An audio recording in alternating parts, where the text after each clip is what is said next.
Hello and welcome. I hope you're safe and well and with those you love. Today's episode is me turning this knit fabric into a Chanel style jacket. Oh, and if you're watching this video when it comes out, Mood Fabrics in New York City and Linton Tweed in the UK are both having big sales this weekend. So check them out online. It's perfect. Perfect. Perfect. Perfect. Perfect jacket. Okay, let's do this. I bought this knit from Mood Fabrics, gosh, years and years ago. And I have these handmade glass beads that are sort of aqua, silver and mauve. And I just thought they'd be a perfect mix. I can't actually find my beads at the moment. I put them in a safe place. But anyway, we'll make the jacket. It's knit, so I have to stabilize it first before means you have to sew it to a non-stretchy fabric before you can make it up into something. But the first jackets that Chanel ever made were made out of jersey. So, you know, it's historically accurate to make a Chanel jacket out of a knit. Anyway, I am going to stabilize mine by hand sewing them to a netting base. Net is different than, when you cut out net, it's basically hard plastic with holes in it. So you need to use blunt scissors. If you use sharp scissors, or you'll wreck your dressmaking scissors, so do not use your expensive scissors. Expensive scissors, I love them, but they're too heavy for me. So I tend to have like one pair for silk, one pair for a normal fabric, and then when they get a bit dull, I use them for net to cut net. Because if you use a dull pair of scissors, then the edges aren't too sharp, whereas if you use a new pair of scissors, the edges are so sharp that they cut you. So be warned about that. Anyway, I cut out a set of the pieces, pattern pieces, in the net, and then I sewed the 2 front panels together and all 3 back panels together, and now I'm just lining them up, and this way everything is perfectly, like the pattern matching is perfect. So you just pick a line and use the same on the repeat of the pattern. So I've got the left and the right of the front are at the bottom there, and then at the top is the whole of the back. And then you hand stitch pin the 2 layers together, then hand stitch them together. And you sort of just stretch it slightly as you go. So it goes around the bust perfectly on the front and around the shoulder blades perfectly on the back. Hand stitching the 2 layers together does take a lot of time, but it's totally worth it. Once you're done, you're going to have the jacket forever. So, and whether you're using a tweed or a knit like this, they're going to sag if you don't stabilize them. So if you don't sew them to a stronger fabric. So I finished sewing each of the front pieces to the structural layer, and I've cut them out, and you can see the shape of the bust, and this is them from the front. You just use small stitches and you can't see it from the front, but it's really strong and it will stand the test of time. So now I'm just working on the back, and again you just go along and you sew lines. Because I'm going to do beading up and down, the best way for me to stabilize this is to sew them across.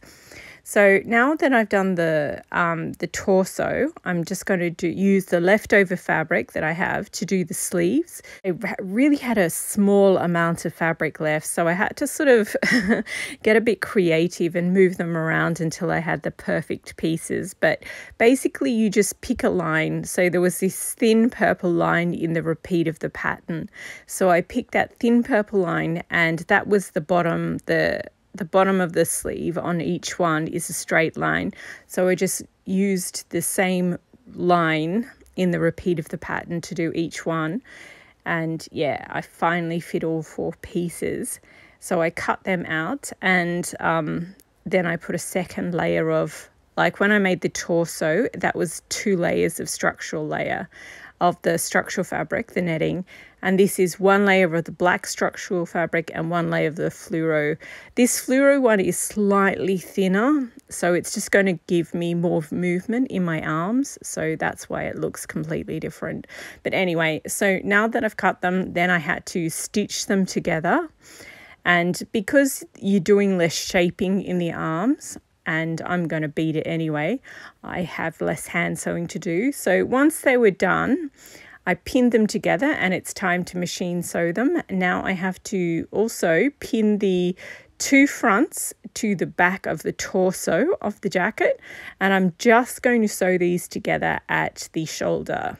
So the top left and the top right. I'm not going to do this. I'm going to leave the sides open at the moment because I'm going to lay the whole piece flat.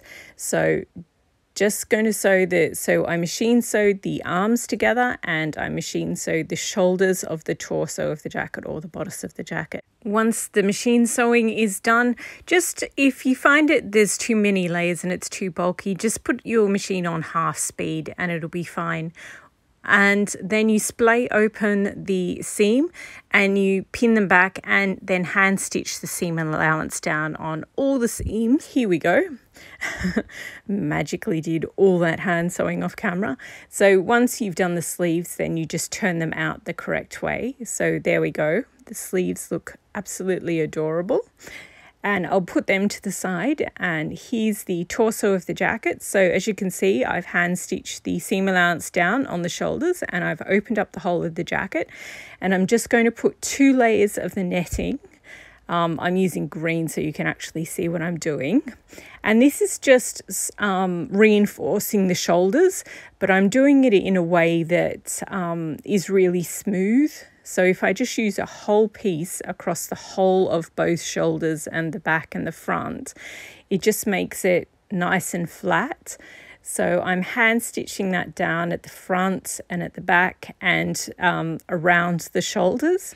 Now I cut down the excess green fabric around the shoulders, but I left it in the neck bit just because it's more stable this way. So I turn it over and just check that you can't see any of the hand stitching, which you can't, but I always just like to check at this stage anyway. If there's a really annoying stitch that you can see, oh yeah, and then I just cut out the extra bit.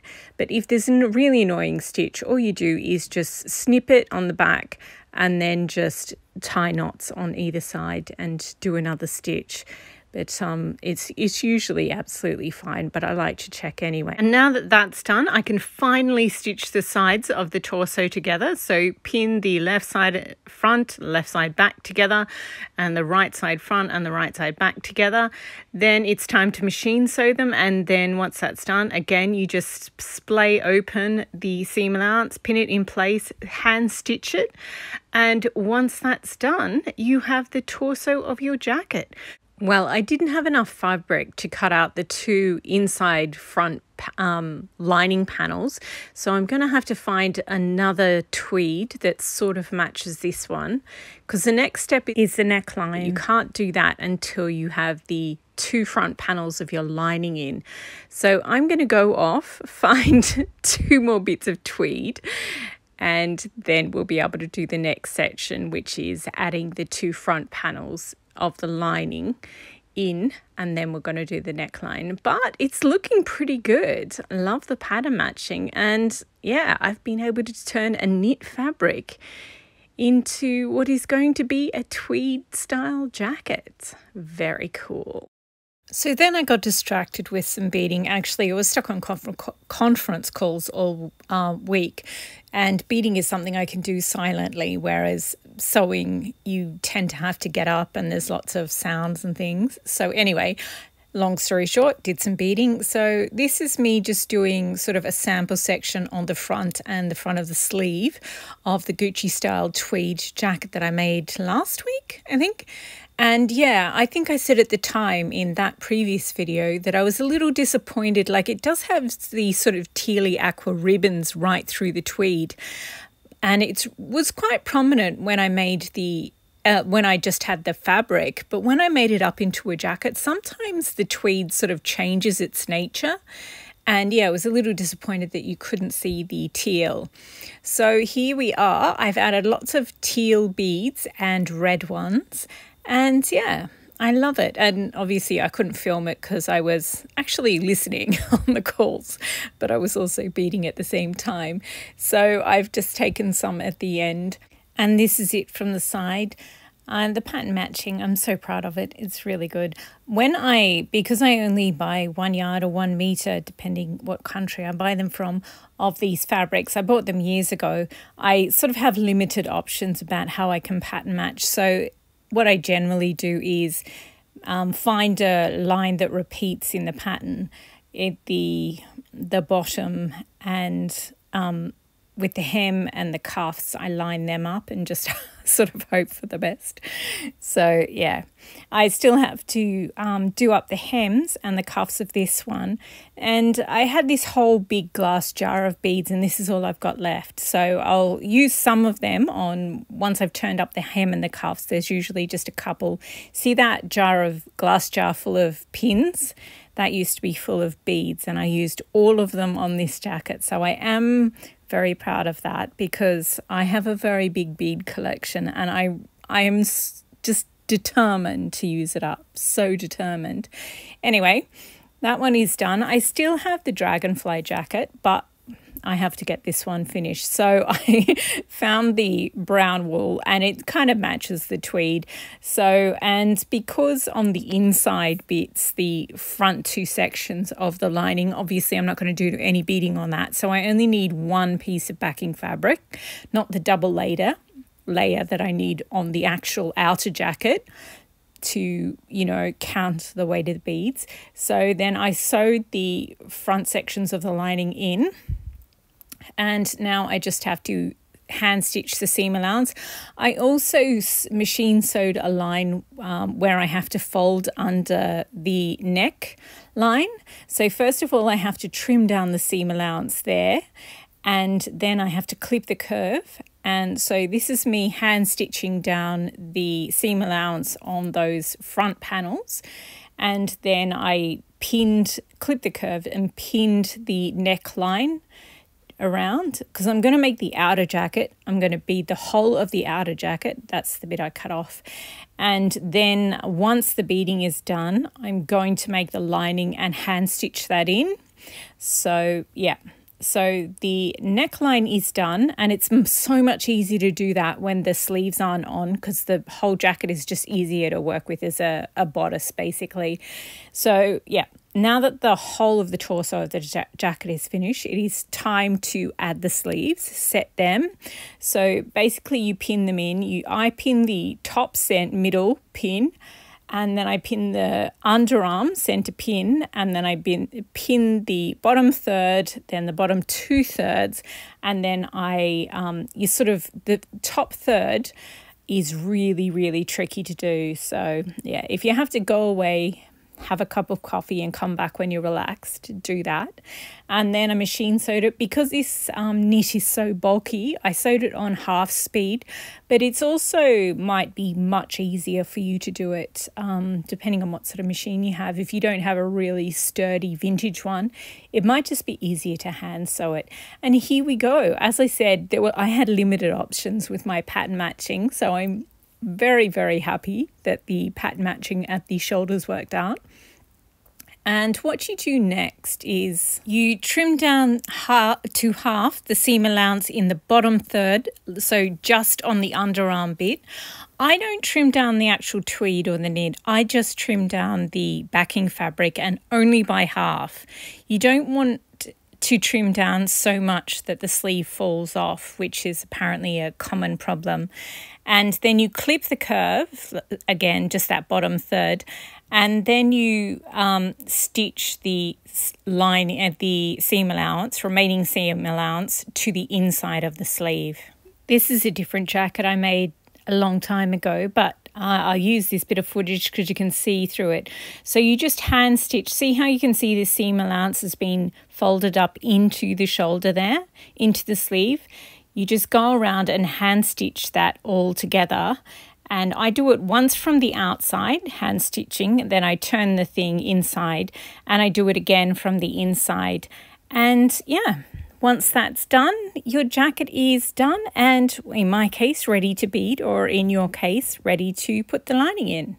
So I still have the Gucci looking tweed jacket up on the bench. I think I'll leave it there for the moment because I still have to mark some stuff where I'm going to turn the hem and things. So, and yeah, I still have the dragonfly jacket over on the rack because I've done the bits under the arms and under the sleeves, but I still have to do some more on that. Anyway, got another mannequin. So here we go. Here's the jacket. Oh, that pattern matching is pretty awesome. So here we go. And I actually really like the brown and the purple in this. Like, I bought it because it matched those handmade glass beads in mauve, silver and aqua.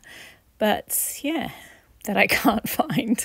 I'll rummage around on the weekend and try and find them and show them to you in a different video. But yeah, I quite like the brown and the sort of reddy orange colour in the knit part of the fabric.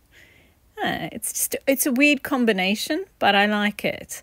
So I think I'll just leave it there for a bit while I decide how I'm going to bead it.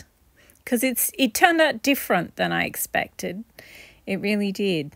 And not in a bad way, in a good way. Anyway, that's it. Thank you very much for watching. I hope you enjoyed and stay safe and have a lovely weekend. Thanks again for watching.